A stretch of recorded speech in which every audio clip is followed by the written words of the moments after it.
If you've ever really felt that buzz around cricket in Tamil Nadu, you get it. It's way more than just a sport there, isn't it? Oh, absolutely. It's woven right into the fabric of the place. Yeah. From tiny village grounds all the way up to, well, the roar at Chepauk, M.A. Chidambaram Stadium. It's iconic. It really is. That energy is just palpable. Yeah, you can almost taste it. And, right now, with the 2025-26 domestic season getting closer, there's this real hum around Tamil Nadu cricket, a feeling that something genuinely special might be brewing. Exactly, which is why we wanted to do this deep dive today. We're aiming to really unpack the vision behind this potential resurgence. Look at the talent mix, maybe. Yes, that exciting blend of players, and also understand the strategy, the roadmap they've laid out to try and reclaim that former glory in Indian cricket. Because it's about more than just the wins and losses, isn't it? It's heritage, it's potential. And it's the meticulous planning that seems to be going on now, especially from the coaching staff, turning that promise into actual results. So, yeah, let's get right into it. Okay, so the starting point has to be that legacy, right? Mm. Tamil Nadu cricket has such deep roots. Deep is an understatement. You think about the legends. S. Venkataragavan, the captain, that incredibly skilled off-spinner.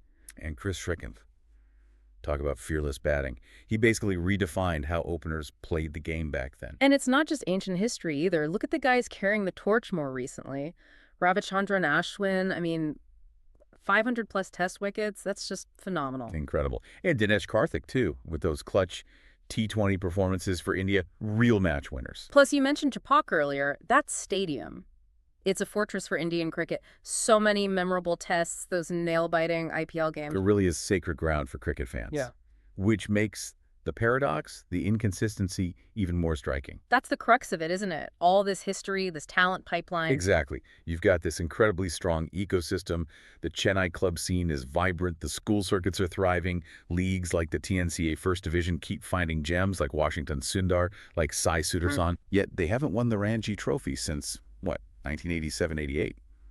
It's a long time. 37 years. Wow. Without the Ranji title, despite all that raw talent coming through, it's quite something. It really is staggering when you think about it. So what was the main roadblock, do you think, before this recent, this shakeup? Was it strategy or, I don't know, something more in the team dynamic? Well, it's probably a bit of both, honestly.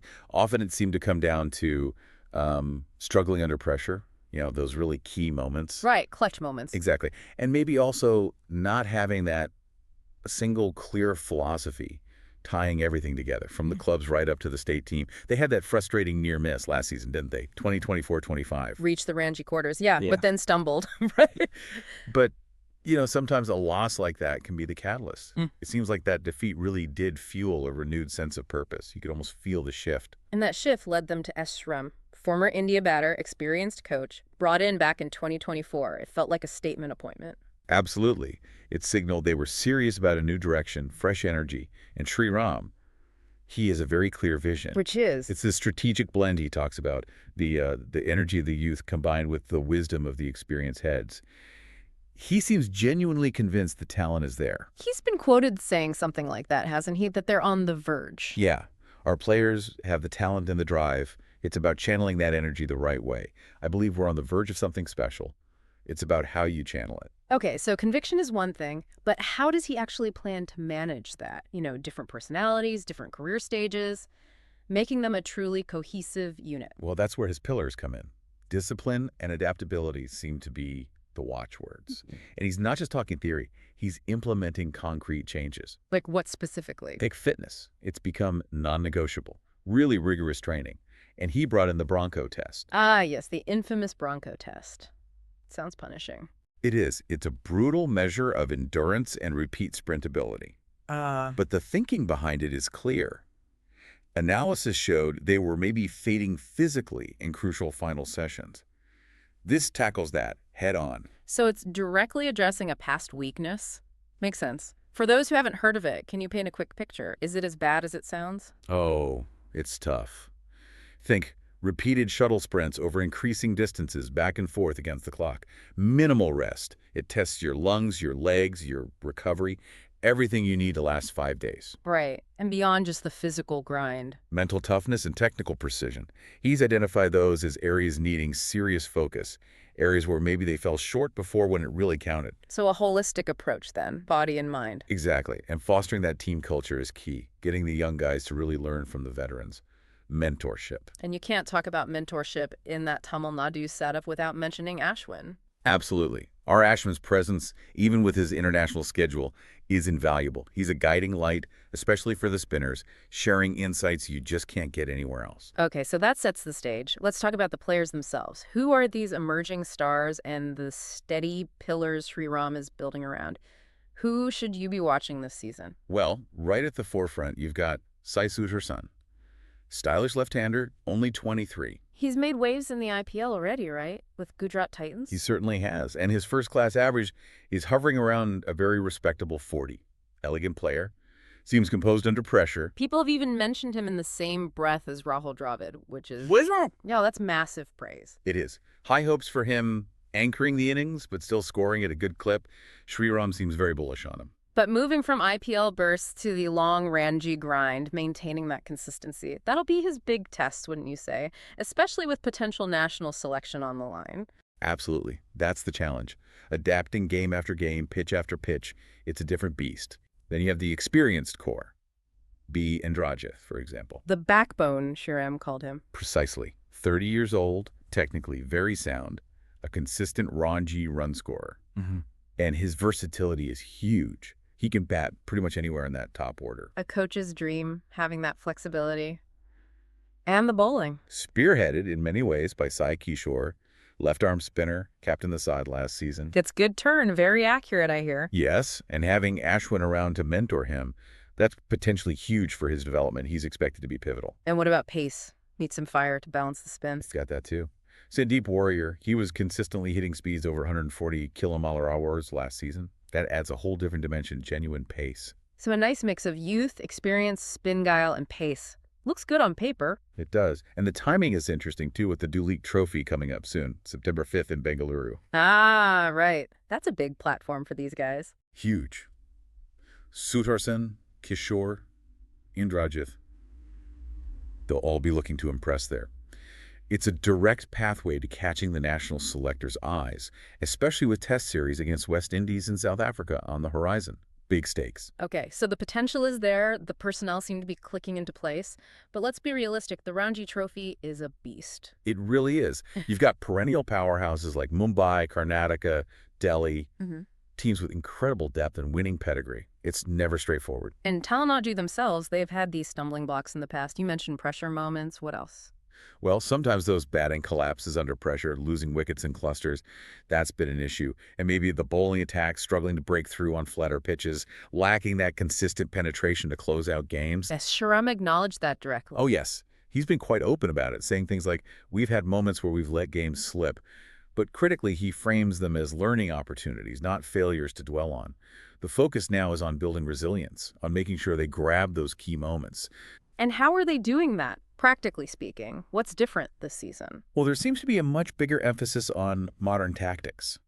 Data analysis is playing a big role. So, crunching the numbers, opponent weaknesses, individual matchups. Exactly that. Tailoring game plans very specifically. Lots of video analysis sessions too. Really drilling down into individual roles for different match situations. It feels much more scientific, perhaps. Less reliant on just intuition. Interesting. And behind the scenes, is the infrastructure there to support this ambition? It seems so. The TNCA has that high-performance center in Chennai, which is apparently state-of-the-art. Analytics suites, recovery systems, all the stuff modern athletes need. And nurturing talent for the future, too. Yeah, they've even revived the Kenga League, that old local tournament. The idea is to give younger players more competitive match practice year-round. It shows a commitment beyond just the immediate season, building that pipeline. Which brings us back to leadership. On the field, you've got Sai Kishore as captain. Off it, you have the seniors. We mentioned Ashwin 103 tests. What sort of specific advice do you think he offers? Is it technical? Mental? Probably a mix of everything. Think about the mental side, handling pressure, blocking out noise, staying focused over 5 long days. He must have so much insight into that. Definitely. And technically adapting to different pitches, setting fields. Plus, he shares a lot on his own YouTube channel, AshkeyBot, Analyzing Games. You can bet he's sharing those insights directly with the team. And Kishore seems like the right kind of captain to absorb that calm, tactically aware. It sounds like a strong internal setup. But what about external factors? There have been some shifts in the sponsorship landscape, like the online gaming bill, the BCCI, and Dream 11 parting ways. Does that impact a state association like TNCA? It's certainly a factor for all cricketing bodies. Financial headwinds are real.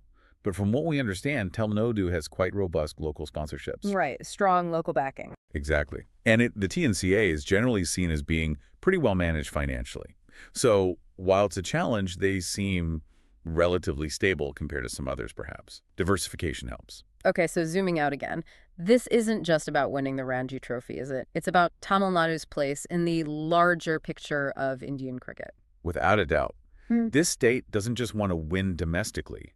It wants to continue its tradition of producing players who genuinely shape Indian cricket, like Ashwin has done, like Karthik has done in key moments.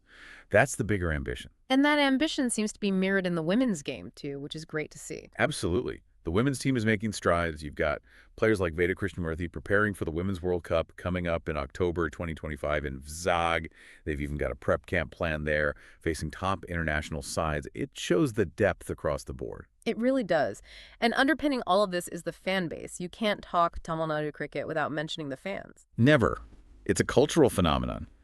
The passion at Chapak, whether it's IPL or Ranchi, is incredible. And the TNCA seems to be trying to connect with that meet and greet streaming games. You see the buzz online, too, don't you? On social media, especially platforms like X, people seem genuinely excited about this season, about Sriram's approach. There's a real sense of anticipation building. The fans are ready.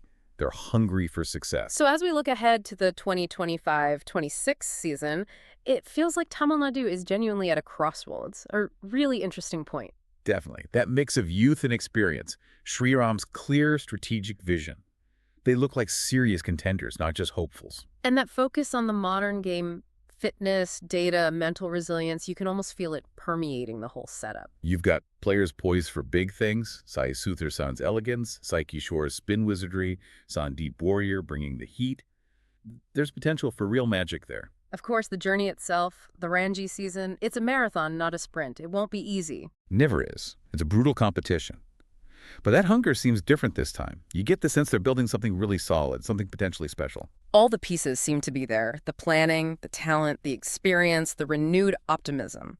So the big question for you as you follow the season is this. Will all this meticulous preparation, this palpable hope, finally lead to that raunchy triumph they've craved for so long? What's the final ingredient needed to turn all this promise into actual, undeniable glory? When those crunch moments arrive this season, will they finally seize them?